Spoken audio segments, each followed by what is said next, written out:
राष्ट्रवाद की इसी भावना को लेकर हमने ये मंच भी रखा है।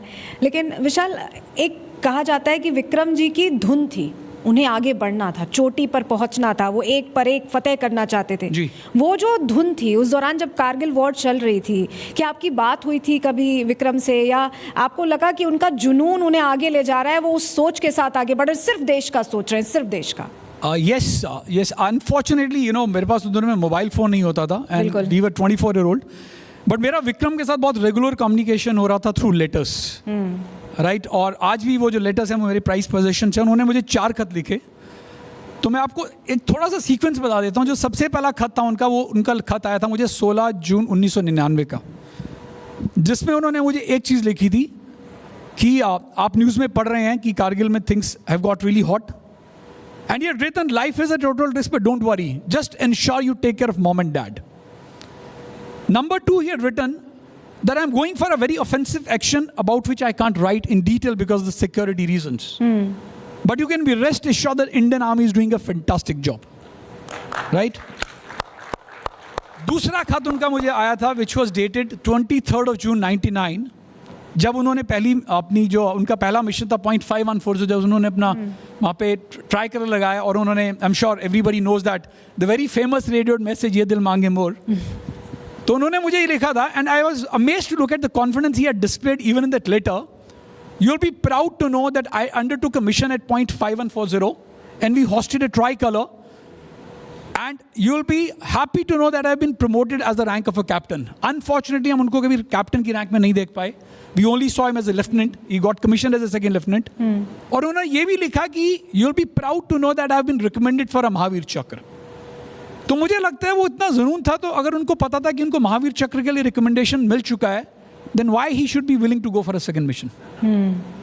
He would have rested. And in fact, as a part of the as a twin sibling to him, we were seeing the coffins coming back home. We were seeing the Indian soldiers fighting, laying down their life for the country, sacrificing their life. We had already lost 527 soldiers in the field. I don't know how many. I think more than 1100 people got injured. तो मुझे लगा कि वो movement of truth था विक्रम के लिए. और जब उन्होंने ये बोला ये दिल मांगे मोर, what does it mean? And now when I look back and realize कि उनके दिमाग में उस वक्त क्या चल रहा होगा, उनके दिमाग में ये रहा होगा कि मेरा एक मिशन तो सक्सेसफुल हो गया, पर अभी इंडियन आर्मी का मिशन सक्सेसफुल नहीं हुआ. We still not won as a country and we still have to push those enemies back, right. Third letter उनसे जो मिला था, it was dated 2nd of July 1999, और उन्होंने उस लेटर में लिखा था, I am ready for a second mission and we are behind the bloody Pakistanis and we pushing them hard. तो इसका मतलब था कि कहीं ना कहीं उनको पता था कि अभी जो ऑब्जेक्टिव है पूरा कंप्लीट नहीं हुआ है, and they still have to go. And the last letter which was written was on 5th of July, which was exactly I believe a few moments before he went for the mission 4875. Right. तो किसी भी खत को देख के मुझे ऐसा नहीं लगा उनको ये दिमाग में रहा होगा. He was absolutely clear that till the time the entire whether it was a regular 5 NLI as per the records, 5 Northern Light Infantry of the Pakistan Army, or was it the Mujahideen as what Pakistan claimed? They were very, very clear that everybody has to be annihilated, everybody has to be pushed back, and then only he's going to be back. और आखिरी बात of course जो मेरे को बाद में when I met his comrades, whether the battalion officers or the soldiers who were fighting the battle along with him in the Kargil war, तो हमेशा एक बात बोलते थे कि जब हमें पता लगता था विक्रम लीड कर रहा है ना जी, तो हमें डर नहीं लगता था, क्योंकि हमें पता था Vikram is the guy who will walk in the front and take the first bullet.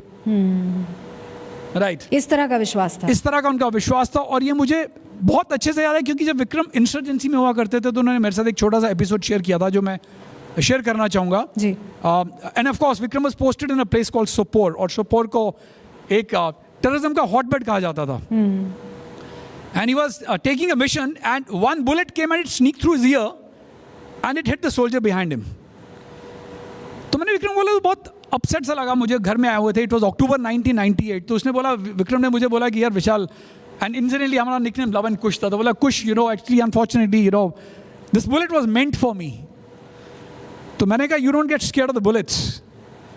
तो he said जिस दिन तुम फौज ज्वाइन कर लेते हो, जिस दिन तुम फौज में इन्फेंट्री ज्वाइन कर लेते हो, उस दिन तुम्हारे नाम की गोली बन जाती है, और जिस दिन उस गोली ने आपको ढूंढना होगा उस दिन वो गोली आपको ढूंढ लेगी।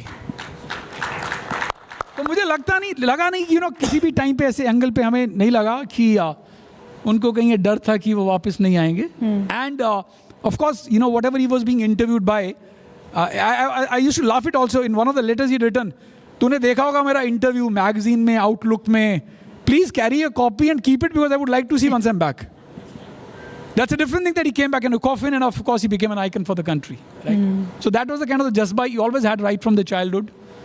And जैसा मैंने बताया कि हमारी जो लाइफ थी, जो फॉर्मेटिव ईयर्स होते हैं लाइफ के, right from our school days, and incidentally ऐसा होता है कि some time it is also the sanskar which your parents give, because my mother was a first teacher. हमारी मदर ने हमें पहली से 5वीं कक्षा तक पढ़ाया। हम हिंदी स्कूल में पढ़े, we were not taught in a convent school और अ स्नार और any good public schools, right? So I think that also came in from the upbringing what our parents gave to us. आप बता रहे थे उनकी ख़तों के बारे में जो वहाँ से भेजा करते थे। ये दिल मांगे मोर बहुत फेमस हुआ। आपने कहा कि वो चाहते थे कि उनका जो इंटरव्यू है, जो छपा था या लिया गया, उसकी कॉपी रखी जाए। अब जब आप कभी रिविज़िट करते हैं कि मेरी क्या बातें हुई थी, या परिवार उस दौर को विज़िट करता है, तो उस वक्त तो हिल गए होंगे बिल्कुल जब शहादत की खबर आई। पूरा देश आपके साथ था, लेकिन एक हुक उठी थी उस समय मन में, या गर्व का भाव था? मतलब क्या था वो दौर क्या था, कैसे भी था? Very honestly, it was a very, very tough moment. Reason is, I was also in the, I had just started my career. Or generally, we were glued around to the TV 24/7. And आप हर जगह से देख रहे थे किसी ना किसी का कॉफिन आ रहा है, एंड कहीं ऐसा मन में सोचा नहीं था कि ऐसा होगा, but in reality if you ask the soldiers family, you would never want to see a war. It causes a lot of destruction, both in the terms of the human capital as well as the economic capital, right? And I'm very candid, honest. I'm not being diplomatic about this answer, right? तो कहीं लगा नहीं था मैं कि ऐसा कुछ होगा। कहीं ना कहीं होता है वो, in your subconscious mind, you think that it doesn't happen with you, it doesn't happen with your brother, it doesn't happen with your son.